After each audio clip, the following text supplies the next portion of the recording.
Hi friends, दो व्यक्ति हैं जो कि इन्वेस्टमेंट में ही रुचि रखते हैं। पहला व्यक्ति है जो दिन भर टीवी पर न्यूज़ देखता रहता है, वो प्राइसेस को ट्रैक करता है और वो कैंडल स्टिक चार्ट पे हमेशा ही देखता रहता है कि 5 मिनट की कैंडल में कब किसने कौन सा अप एंड डाउन दिया है। और दूसरा व्यक्ति वो है जो दिन भर टीवी देखता ही नहीं है, रात भर भी नहीं देखता है, वो सिर्फ बिजनेसेस के क्वार्टरली रिजल्ट्स, एनुअल रिजल्ट्स पे नजर रखता है, एनुअल रिपोर्ट्स को स्टडी करता है, शेयर होल्डिंग पैटर्न पे नजर रखता है और बिजनेस में क्या चल रहा है उसको स्टडी करता रहता है। सो दोनों इन्वेस्टर्स में लॉन्ग टर्म में किसके प्रॉफिटेबल होने के चांसेस ज्यादा होंगे, कमेंट सेक्शन में लिख के बताइए। चलिए अब शुरू करते हैं आपका आज का वीडियो, जो है दो कुछ खास कंपनीज के बारे में। खास का मतलब ऐसी कंपनी जो विशेष सिचुएशन से गुजर रही है। सो स्टार्ट करते हैं आज का एनालिसिस। बहुत इंपॉर्टेंट है, काफी इंसाइटफुल है, तो इसलिए पूरा देखिए और स्मार्ट इन्वेस्टर बनिए। Let's begin सागरनोमिक्स।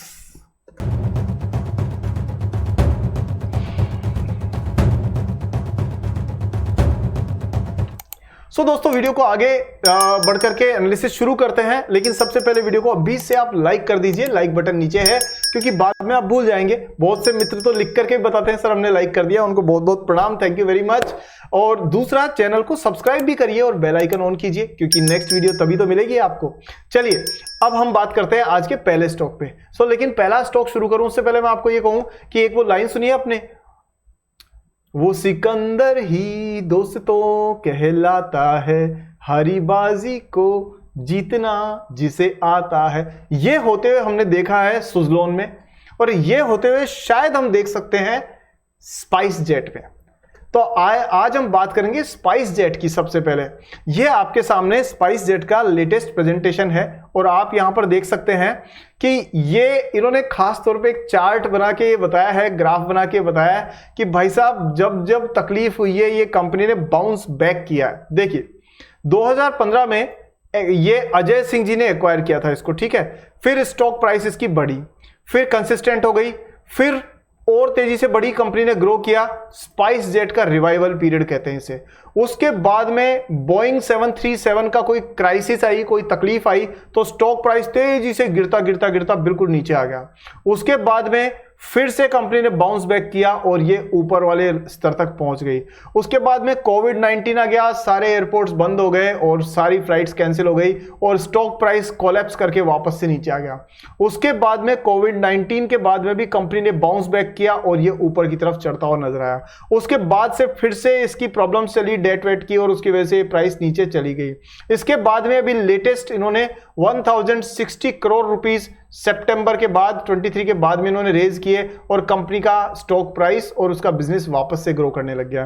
कहने का मतलब है कि जब जब तकलीफ आती है तब तब ये कंपनी मेहनत करके उसको पार कर जाती है। लेकिन क्या ये कंपनी इसका मतलब पूरी तरह सेफ है? तो आंसर है बिल्कुल भी सेफ नहीं है, बिल्कुल भी सेफ नहीं है। अगर आप सचमुच में रिस्क टेकर हैं और ऐसा कोई पैसा जिसको आप रख करके भूल जाना चाहते हैं कि अगर रिटर्न आया तो मल्टीप्लायर आ जाएगा, नहीं आया तो भूल जाएंगे, तो ऐसे केसेस में आपको ऐसी कंपनीज को कंसिडर करना चाहिए, अदरवाइज नहीं। मैं डिस्क्लेमर साफ तौर पे दे रहा हूं आपको, ठीक है। हो सकता है बहुत मल्टीप्लायर रिटर्न भी दे दे, क्यों दे दे उसकी वजह मैं बता देता हूं। क्योंकि ये एक ऐसे स्वीट स्पॉट पे है दोस्तों कि ये कंपनी इंडियन जो आपका एयरलाइन मार्केट है उसके अंदर थर्ड प्लेयर की भूमिका निभाती है।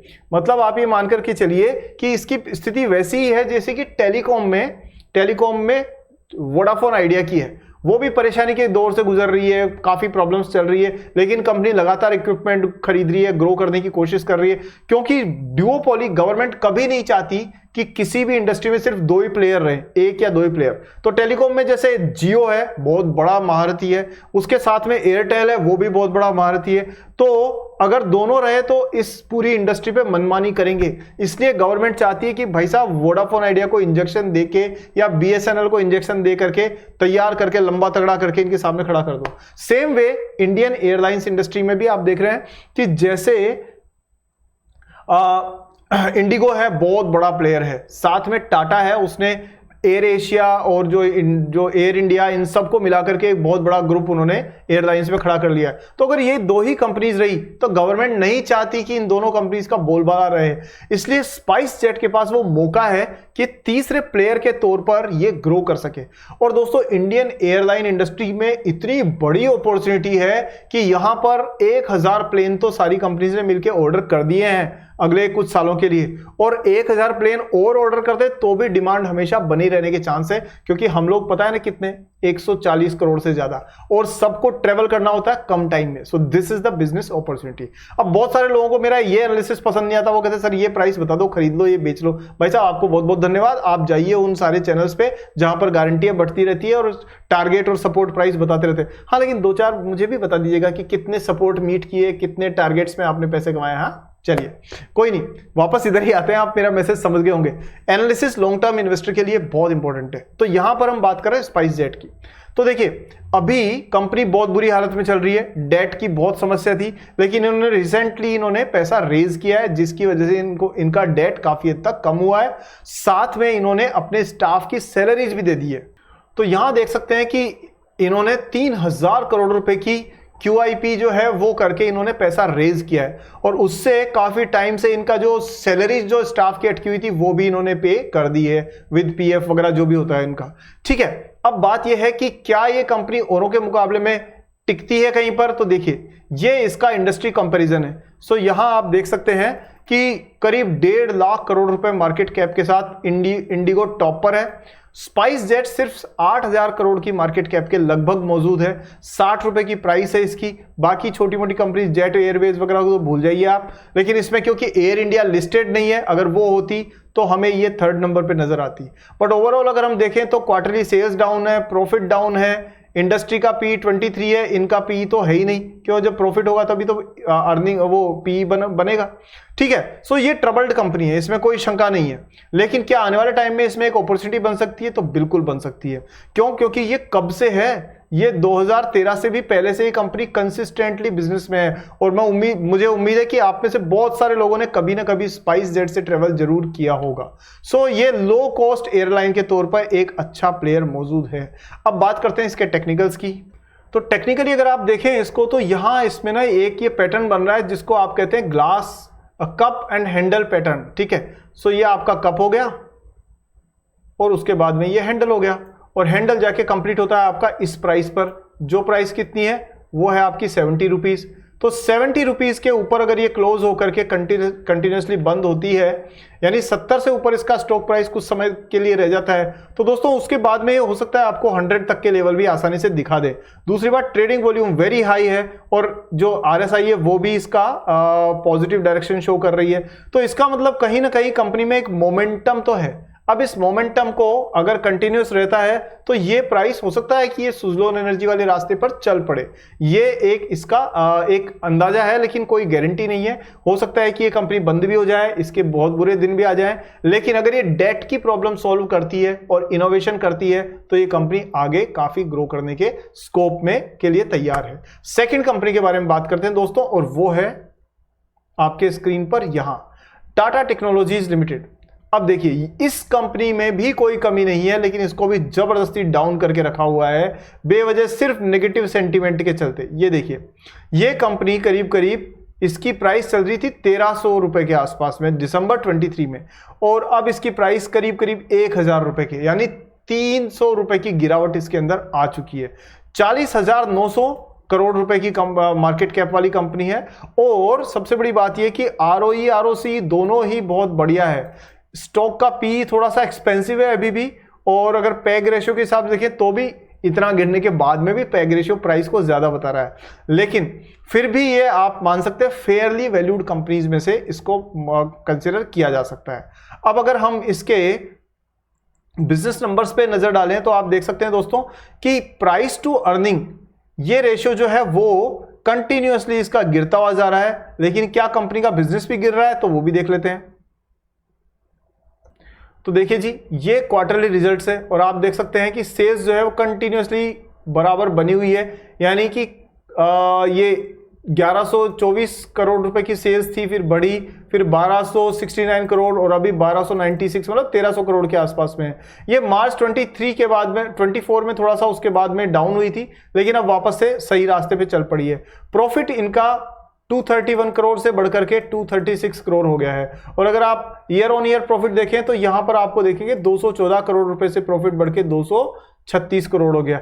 Not only that, the profit margin has also improved from 17% to 18%।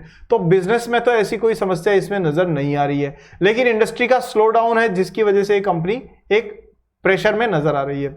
अगर हम इसके शेयर होल्डिंग पैटर्न को देखें तो आप ये देखिए कि जून के बाद में, यानी वो तब जब कि इसके बिजनेस में थोड़ा सा स्लंप देखने को आया, उसके बाद में भी एफआईआईज ने अपनी होल्डिंग को डबल कर दिया है और डीआईआईज ने भी अपनी होल्डिंग को डबल कर दिया है। अब आप बताइए, अगर कंपनी में खराबी है तो ये लोग डबल क्यों कर रहे हैं इसका स्टेक? तो यहां पर आपको एक स्मार्ट इन्वेस्टर के तौर पे सोचना चाहिए। अब आप ये कहेंगे कि साहब इस कंपनी में ऐसी क्या खास बात है? तो दोस्तों खास बात, और ये डाउन क्यों हो रही है, तो उसमें एक बहुत बड़ा रीजन जो है इसका वो ये है कि ये कंपनी टाटा टेक्नोलॉजीज करती क्या है, ये कार्स और व्हीकल्स के लिए इलेक्ट्रॉनिक सिस्टम्स और डिजिटल सिस्टम्स को बनाने का काम करती है।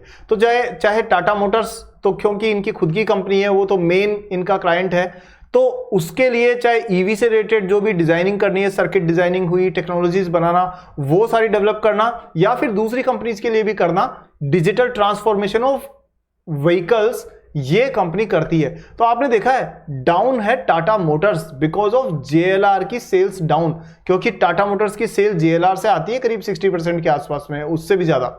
तो वहां अगर सेल्स डाउन हुई है तो टाटा मोटर्स डाउन, और क्योंकि वो डाउन तो फिर उसको सप्लाई करने वाली सर्विसेज की, सॉल्यूशंस की ये सर्विस भी डाउन। तो जैसे ही टाटा मोटर्स में रिवाइवल आएगा, जेएलआर में रिवाइवल आएगा, आपको टाटा टेक्नोलॉजीज तेजी से ग्रो करती हुई नजर आ सकती है। तो आप समझ गए कि ये इसका एक आपको चीजों को कनेक्ट करने का एक थोड़ी प्रैक्टिस हो जाएगी, तो फिर आप आसानी से समझ पाएंगे इन चीजों को। ठीक है, अब अगर हम टेक्निकली चार्ट पे नजर डालें तो टेक्निकल चार्ट दोस्तों इनका ये है, और आप साफ तौर पे देख सकते हैं कि ये रेंज बाउंड मोमेंट है जो काफी टाइम से चल रहा है। तो ये आप देख सकते हैं प्राइसिंग जोन है जिसके अंदर ये ट्रेड करती आ रही है काफी टाइम से। तो करीब करीब मान करके चलिए 1000 रुपए से लेकर के और ये 1100 रुपए के बीच में प्राइस का मूवमेंट इसका लगातार चलता जा रहा है, और अभी ये नीचे के लेवल पे है, यानी कि यहां से नेक्स्ट और इसका नेक्स्ट रेजिस्टेंस है वो आएगा करीब 1112 रुपए पे। तो वहां तक का इसके लिए एक ऑप्शन खुला हुआ है। तो जो स्विंग ट्रेडर्स हैं, जो मिड टर्म ट्रेडर्स हैं, उनके लिए कहीं ना कहीं ये एक अपॉर्चुनिटी बन जाती है। बट अगर आप देखें लॉन्ग टर्म के हिसाब से तो दोस्तों लॉन्ग टर्म में तो कहीं कोई ऐसी संकट वाली बात इसमें नहीं है, लेकिन मैं आपको यह जरूर कहूंगा कि आप इस कंपनी में या इस जैसी और कंपनीज के अंदर हमेशा अपनी पोर्टफोलियो का बहुत कम हिस्सा अलोकेट करके रखिए, क्योंकि दोस्तों क्या होता है कि कहीं ना कहीं जो कंपनी दूसरों की सप्लायर है उसकी डिपेंडेंस जरूर रहती है उन कंपनियों की खुद की ग्रोथ पर। तो ये एक समस्या आपको नजर में रखनी चाहिए।